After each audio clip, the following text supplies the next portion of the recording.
Old married people of Reddit. What advice would you give someone who is about to get engaged and has never been married before? An inherently optimistic and hopeful choice, because you can never be 100% sure if it will work, but you are choosing to invest in the person, and it's important to continue to actively pursue that choice. Always treat each other with respect. It's not normal to call each names or be cruel during disagreements. In my view, respect is the foundation for it all. Intimacy can come in many forms. The number of times a week you have sex is not necessarily an important metric, and physical emotional connection looks different for everyone. Be certain you are willing to only sleep with your soul. Talk about what you both want, need sexually, financially, intimately, etc. Communicate everything. For the love of chocolate, don't fucking cheat. If you feel the need to cheat, you either need to A, talk to your spouse about why and how to fix it, B, GTFO before you cheat. Aside from that, communication is really the only key here. Everything can be fixed if you are a team and discuss problems, even the ones that are cringy. A successful marriage takes a lot of work, compromise, and listening. You have to work to keep the romance alive. Buy small gifts that they didn't ask for, but you know they love. It doesn't have to be expensive. Do they have a favorite snack or sweet? Get it. You both have to be able to compromise. If either one of you wants to be right all the time, then get out now, it won't last. Sometimes your spouse just needs to vent. It's okay to ask, are you venting or do you need advice? Just keep going, or as Dory on Nemo says, just keep swimming. To me, that means that not every day with your spouse is going to be a great day. Get through the bad days and look forward to the brighter days. Don't give up just because you have a few days that maybe you don't like each other, or you're mad at each other. Sometimes it might feel even like weeks or months where you don't connect. Just keep getting through one day at a time, and eventually things will align again. If you think you don't need a prenup, realize first that you or your future spouse could be quitting jobs or careers or giving up family and friends to relocate countries to benefit your spouse. Either spouse could be left without the means to be self-sufficient after child caring or supporting the career of the second spouse. After these financial compromises, marriages can still end. Now tell me marriage isn't a financial contract and you don't need a prenup. Marry if you want children, not if you want sex. Marry if you can own a house. Don't pay rent. If you are the man, clean the floor, take out the trash, fix anything that breaks as soon as possible, and spend time with the children. Find a house that has a garden and a garage, and plant something beautiful in the garden, or some trees. Be able to cook your own food. Don't marry if you are broke. Your children don't deserve that. You can have sex without marrying. Read the stuff the Gottman Institute puts out. They've experimental evidence on what works and what doesn't. Old farts like me are just winging it and have been for 26 years. For example, we all go on about communication. They just did research and found out that if negative interactions were more than 1 in 6 or less than 1 in 12, the relationship was in the shit. If you don't fight at all, you end in the same place as if you fight all the time. Occasional disagreements are inevitable. However, a disagreement is never a reason to insult someone, call someone names, throw things, etc. Avoid assuming you know the motive behind an action. Never, I know you feel X because you did Y. Instead, you did Y, and that made me feel X. If there is any way you can afford it, hire a house cleaning service, even just someone who comes every 2 weeks and does an hour or so of cleaning. Make sure you're marrying the right person. Take any quirks they have now and multiply them by 100. Can you tolerate it? Also, can this person and you handle stresses? Because there will be periods when things go wrong: unemployment, health issues, family drama. If you can't come together and deal with it as a unit, or if one person always demands the other be the emotional support, you won't survive it. As others have mentioned, communication is key. Keep in mind, if you are walking into the marriage with unresolved issues, Those problems are like a volcano that can erupt later on. A page with finances, having kids, even sex. And one side is paying lip service in order to go through the wedding because it's the next thing to do. Put the wedding on hold and fix it. Or walk away. Like anything you expect to have for a long time, consider the maintenance. If you're doing your regular maintenance, you can catch potential problems while they're small and fix them pretty easily. Small problems, when left unchecked, can become big problems, and big problems can become expensive problems. It's just easier to check in every once in a while and make sure things are running smoothly. She is going to be your best friend and sole confidant.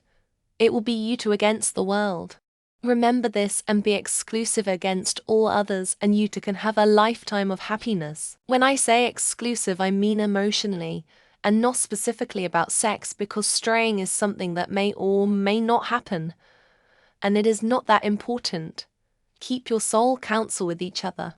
The problems don't magically get solved because of a celebration and a piece of paper. In fact, your problems will become 10x worse if not properly addressed. If you've let things like infidelity, physical or emotional abuse, or substance abuse slide, it will get worse during marriage. When people say the grass is greener where you water it, listen. Pick your battles wisely. Really consider if something matters to you before making a big deal out of it. Nothing wrong with quietly being right and not rocking the boat on a minor issue. But there are some things you absolutely should put your foot down about in a relationship and let them know how important it is to you.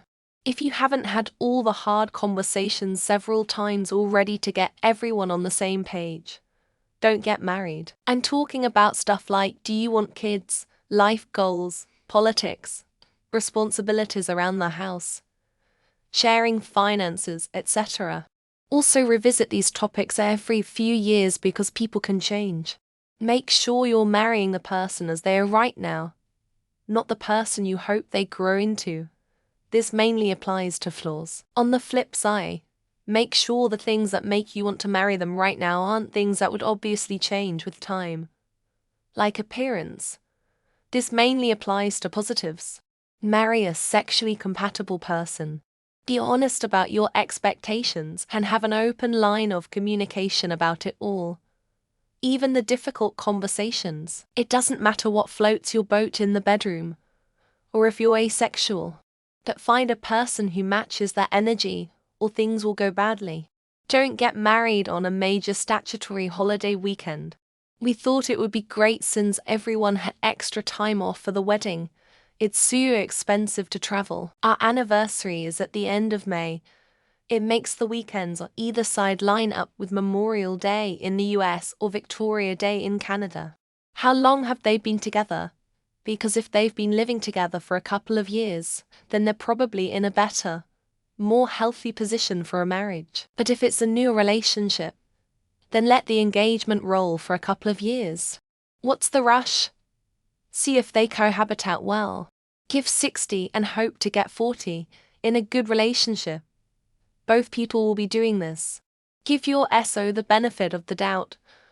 When conflict arises, don't jump to the worst interpretation. When you're choosing your words, imagine a third party whose opinion you respect is listening to your conversation. Be willing to apologize when life gets busy and you all are too tired for sex. Still create time to lay around naked in bed together. Cuddle, talk. Intimacy is important, and it doesn't always have to come from sex itself. Communication only works if you create a safe space for it. Have fun. Live together for at the least for a couple of years, share expenses and manage finances. Be emotionally honest in this phase and be transparent as much as possible. A partner who knows your all perspectives and still loves you will be there for you in your challenging times. It goes both ways. Always be honest. Your partner is your best friend, and in my experience, the only one who ever has had my back and will keep all my secrets between us. Has been with through all the good and bad. Been married 33 years next week. Been together for 36. So yes, we've been through a lot. Hay's my number one. Marriage is not 50-50. but 100. Yes, love is a feeling, but there will be times you don't feel it.